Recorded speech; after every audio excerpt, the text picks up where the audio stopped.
Hey guys, Sanguine's powerful and we are not. They have owned us 2-0.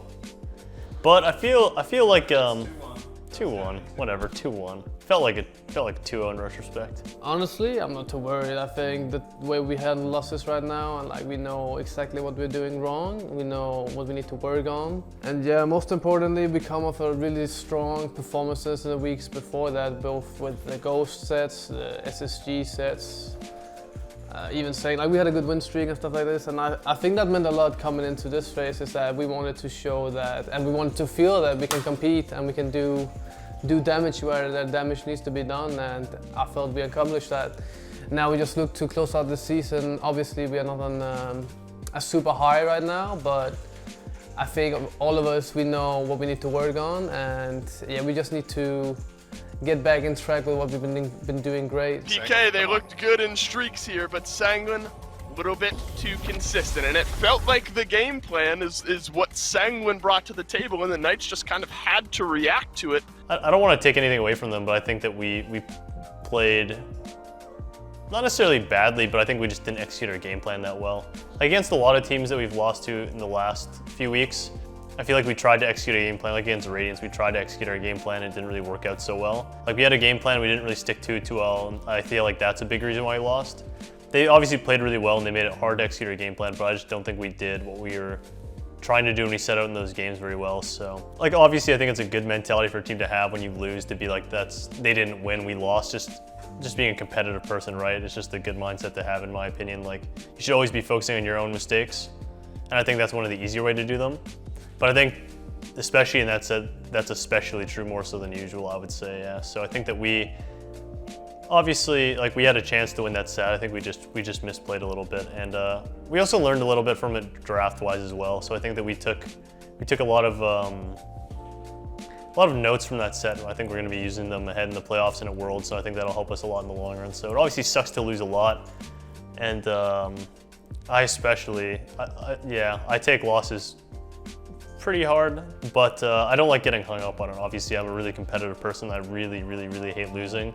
But at the end of the day, it's not something you should dwell on, right? You should try and take all these losses as learning experiences and try and turn it into something that can be beneficial, as opposed to something you just sit on all the time and think about in a negative way. So losing to Sanguine, woo! I love losing to Sanguine, woo! United was a rough one. I think we definitely didn't play to our strengths, and we didn't play to our game plan at all. And the same sort of deal happened with Sanguine. I mean, game one was pretty solid. I have to reset it. That's it. That's it. You won. Flop it on. Yeah, hit it. It's over. It's good. Let's go, baby. Nice comeback.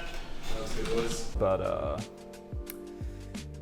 yeah, I mean, after that, like, yeah, our draft was kind of, it was fine, but it really did just come down to execution. I feel a lot of these sort of losses come down to, you know, how well we execute on things, and sometimes it's really good, as evidenced by, you know, the previous few weeks where we won a bunch. But yeah, this week it just wasn't to be, I suppose. A bit slow again here for the phase 2. I think the first weeks we kind of just accumulated a couple of losses. We didn't really look like we have any, what do you say, power of will or whatever it's called. But then we really picked up the pace. We had some great sets, showed some great display of like just good team play generally, and yeah, I'm super happy about that. That when it comes down to the wire, we can put up a really good performance. So I just want to make that consistent going into the playoffs and the Worlds Championship, and yeah, that's all I want to do. I just want to get in there and do what we do best. Well, as this split phase 2 compared to phase 1, I'm a lot more happy with the team's performance, because phase 1 we kind of dropped the ball, but phase 2 we've been playing a lot better. So I'm excited for that. It's sweet. The last couple sets though, we've kind of been trolling. I've been trolling. So I'm gonna look to improve. Yeah, I don't know. Playoffs are coming up soon, so definitely be taking practice very seriously, and hopefully Not freaking. What? Chuck says, what practice? And now all I can think about is our last scrim game. Oh my god, Clown Fiesta. You don't even want to know, dude. Well, yeah, well, this is the longest phase that has ever happened in SMITE. I'm pretty sure.